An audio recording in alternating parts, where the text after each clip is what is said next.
Guys, India Pakistan യുദ്ധം കുറേ ബാധിച്ചിട്ടുണ്ട് ഇന്ത്യയിലും. അതുപോലെ ഏറ്റവും കൂടുതൽ ബാധിച്ചത് എനിക്ക് തോന്നുന്നത് ഇന്ത്യൻ ടൂറിസത്തിലായിരിക്കും. ഇപ്പം ഞാനുള്ളത് ഹിമാചലാണ്. ഇന്നിപ്പോൾ ഡേറ്റ് എനിക്ക് തോന്നുന്നു മെയ് 24 സംതിങ് ആണ്. ഈ സമയത്തൊക്കെ നല്ല ആൾക്കാർ വരേണ്ട സമയമായിരുന്നു. ഈ കസോള് ഇപ്പോൾ പ്രശ്നം വില്ലേജിലൊക്കെ. പക്ഷെ ഒറ്റ ആൾക്കാരില്ല. ടൂറിസ്റ്റൊക്കെ ഭയങ്കര ഇടിഞ്ഞതായിരിക്കുക ഈ ഏരിയയിലൊക്കെ.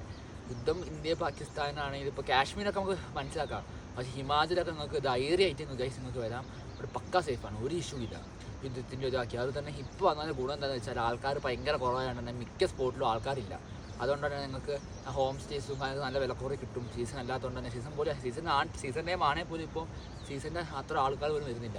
അതുകൊണ്ട് എവിടെ പോകുകയാണെങ്കിൽ ആൾക്കാർ ലെസ് ക്രൗഡഡ് ആയിരിക്കും. കുറേ ഫോറിനേഴ്സിനെ കാണാനുണ്ട്, കുറേ ഇസ്രായേൽസ് അങ്ങനത്തെ വന്ന കുറേ ഫോറിനേഴ്സ്. പക്ഷേ നമ്മുടെ നാട്ടിൽ നിന്നും അവിടെ നിന്നൊക്കെ വരുന്ന ആൾക്കാർ ഭയങ്കര കുറവായി ഈ സമയത്ത്. അതുപോലെ തന്നെ ഇവിടെ ഇഷ്ടംപോലെ ഹോം സ്റ്റേസും കാര്യങ്ങളൊക്കെ ഉണ്ട്. ഇപ്പോഴും ആക്റ്റീവായ ആൾക്കാരെ ഇവരുടെ നമുക്കറിയാലോ, ഇവിടുത്തെ ആൾക്കാരൊക്കെ മെയിൻ വരുമാനം തന്നെ പറയുന്ന ടൂറിസമാണ്. അപ്പോൾ അതൊക്കെ ഈ യുദ്ധം കാരണം അവരൊക്കെ അഫക്റ്റ് ചെയ്തിട്ട്. അപ്പം ഇവിടെ വേറെ നിങ്ങൾക്ക് എല്ലാവർക്കും മാക്സിമം സേഫാണ്. ഞാനിപ്പോൾ ഇവിടെ വന്നിട്ട് ഇപ്പോൾ 4-5 ദിവസമായി.